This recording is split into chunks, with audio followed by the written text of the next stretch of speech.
Hey everybody, welcome back to Best of the Month. I am Z Garcia. In this video, several of us are going to be telling you about some great new games we've played and why we like them so much. So I'm going to kick it off with my Best of the Month for October 2016, which is Pandemic Iberia. Pandemic Iberia here is of course a spin-off from the original Pandemic, and in this one you have a new setting, the Iberian Peninsula in the mid-1800s. You have realistic diseases you are dealing with, or at least they're named after real diseases, and you are going to have a whole new cast of characters, new mechanisms, but the main concept stays the same. Try to understand the diseases, investigate them, and try to win cooperatively. I thought the game was fantastic. It is, I think, for me anyway, it is different enough from the original that I can enjoy both and I can own both. And the look of the game, the design,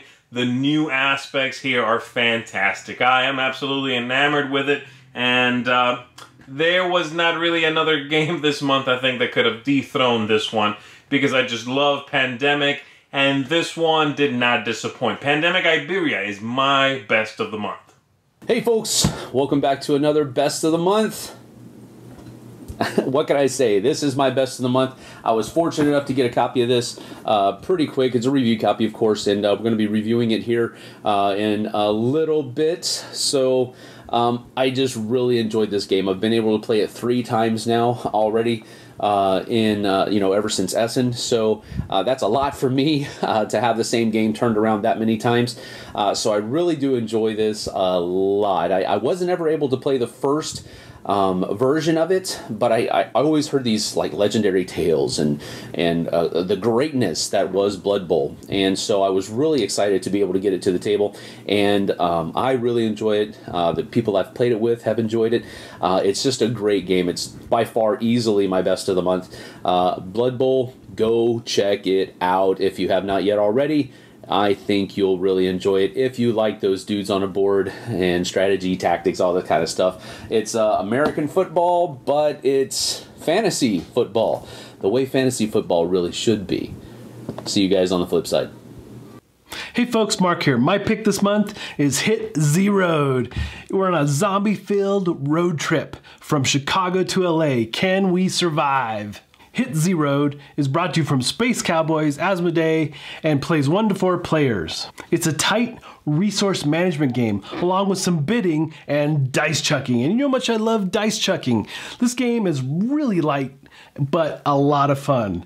The thing that really stands out though is the aesthetics of this game. It's as if someone on their road trip hodgepodged a bunch of games and cards and put this together along the family's zombie road trip. It's really well done. Just that alone, the aesthetics make this game beautiful. That tight resource management really makes it a game. Beyond that, it's just a dice chucker. You're fighting zombies, and who doesn't like fighting zombies? Okay, so maybe the zombie theme is overused, but it's still a lot of fun to throw those dice. So check this one out, and big safety tip, zombie bites should be avoided at all costs. Hey everybody, so my game of the month is a game I've been playing a lot. I've played this now 7 times, Great Western Trail. This game is incredible. It's got a lot of good things going for it. You have different strategies. Every game, the board lays out differently, so the game doesn't play the same every time. It actually has very different goals every single time, and I think that adds to the replayability of it. Alexander Pfister has another winner. Okay, realistically, this is probably not going to win his 3rd Spiel des Jahres because it's a little too heavy for that. But if you like games with meat, games with a lot of thinking, and games that are incredible, then Great Western Trail is one that should be in your collection. Well, a lot of great games I played in October. Some of them are the ones from Essen, but for me, the best game of this month was probably Adrenaline. This is from CGE, and this is an area control game mixed with a shoot 'em up. You know, basically you're playing, you know, your typical game where you have shotguns and pistols and you run around shooting other players. It's a kind of an odd mix-up because, you know, a game where you run around and shoot other players seems like it should be rolling dice and stuff, and this game isn't that. This game's very straightforward. And it's not so mean to other players. You're not necessarily killing them. You're like just wounding them, and when they die, they respawn. But when someone dies, everyone who's wounded them at some point can get points. And so there's some strategy to the game as you run around. There's all kinds of cool weapons. Each weapon does something different. So the theme is really strong, but it's also a good area control game, but it's also fairly light. And the whole thing comes together in just a package with a capital F for fun. I love this game. It's just silly fun. But I mean, it's a good strategy game, but it's not heavy. It's like a medium game at most, but I just love playing it out. It's my favorite game of the month, Adrenaline. Hi guys. I have acquired a lot of games in October 2016. I haven't got a chance to play all those yet, but I did play a small game, 15 minutes, a tile laying game. Get the most points building your own kingdom. King Domino by Bruno Cathala and published by Blue Orange Games. It is really a fun game. I play it with my family all the time. Check this one out. My pick of the month, King Domino. My best game this month. Oh, it was so hard to pick between these two. I mean, Royals. I played this. Oh, I loved it. I just fell in love with Royals. Cry Havoc. I just keep introducing this to the people. There's so much depth. There's so much to explore. But this game's gotta take it. Mechs versus Minions. Man, I love this game. I can't get enough of it. My 7-year-old and I are playing every chance we get. It's a work of art. Every little nook and cranny of this game has been filled with passion and love, and you can tell just by how this game is presented. The rules are so intuitive. The game is just fun, fun, fun. Soon as you're done, okay, let's set it up, let's play again. I could play 3-4 games in a row. I just want to introduce this game to everyone. Riot Games has knocked it out of the park with a debut like this. Mechs versus Minions. Love it. Hi, my name's Dave Adams, and this month I had the pleasure of playing an advanced copy of Table Tyrant Games' Smiths of Winterforge.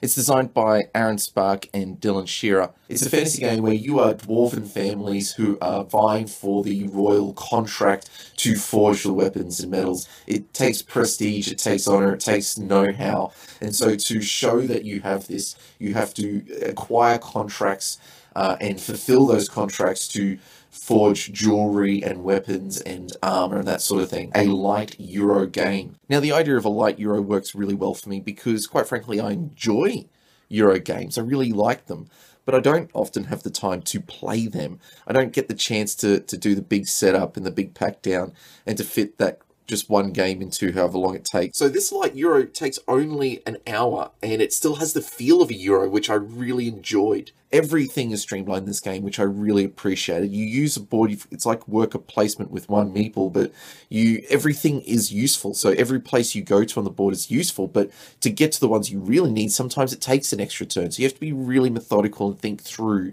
each and every turn that you're taking. So it's got depth of thought, it's got depth of decision making, and I really enjoyed that, as well as having this wonderful dice mechanic, which made so much sense in the context of the game, where I've always wondered how you can use the randomness of dice, but then somehow mitigate that over the course of the game. Well, these guys have come up with a solution. You have to collect all the materials to roll the right number of dice to get your materials, but that means you still may not forge it in the turn if the dice don't go your way. And what happens is you get this token, this knowledge token, where it sort of indicates that you've got some experience making this now, so you're a little bit better for the next time you try, and it just mitigates your rolls by one. So it gives you a +1 every time, and every time you fail, you get this +1. Eventually, you will succeed. So no one really gets left behind in this game, which I found to be really great. Created lots of really tight, tense games. Now, it is an advanced copy. It is currently up on Kickstarter, so I am fingers crossed hoping this game gets Kickstarted because I thoroughly enjoyed it, and I hope that you get the chance to play it too. Look, Smiths of Winterforge, wonderful game. Really hope we get a chance to see it hitting shelves soon. Until next time, I'm Dave Adams. Rebecca and Hunter here from Two Player Showdown, and my best of the month is Terraforming Mars. I absolutely love the sci-fi theme with this and the fact that you are literally building up that oxygen levels and the temperature of your planet to make it habitable. And the theme and the gameplay is really smooth, so I highly recommend Terraforming Mars. Although I loved Terraforming Mars, the ham in me likes to ham it up. And I got to do that this month in Time Stories. We finally got to play Time Stories. We were hesitant to play this 2-player, and I'm glad that we did not, because I don't think it would have been as an immersive experience playing multiple characters. It was a wonderful game with lots of role-playing and puzzling and communication, and you really got into the character, and it was so awesome that we already went out and got the next scenario. My best of the month, Time Stories.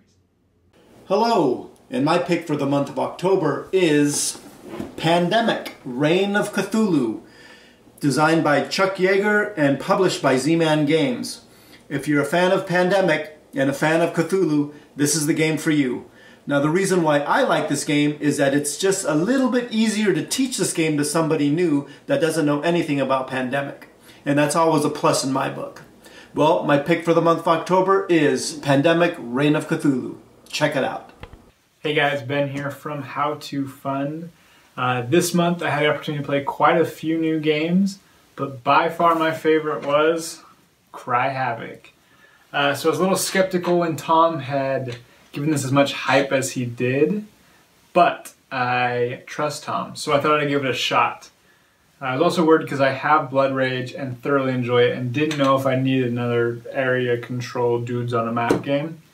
But I think for the time being, I actually enjoy Cry Havoc more. It offers lots of tactical decisions, and more so than in Blood Rage, you actually feel like you are a specialized unit with an objective that you are setting out to accomplish. I really enjoy it and really look forward to getting into the table more. But yeah, best of the month for October, Cry Havoc.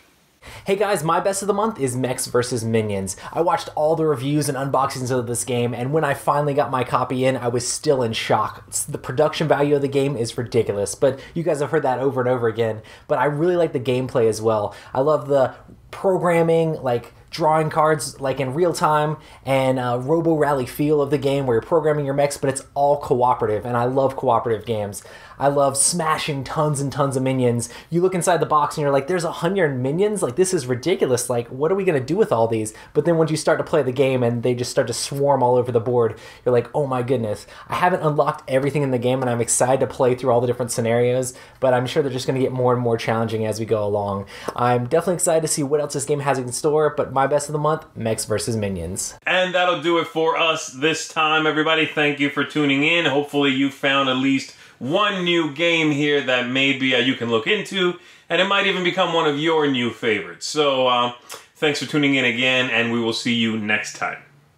Thanks so much for watching the Dice Tower videos. Find more great videos and reviews, as well as our top-rated audio podcast at Dicetower.com. The Dice Tower is sponsored by Cool Stuff Inc. Cool stuff in stock. I'm Eric Summerer, and you've been watching the Dice Tower.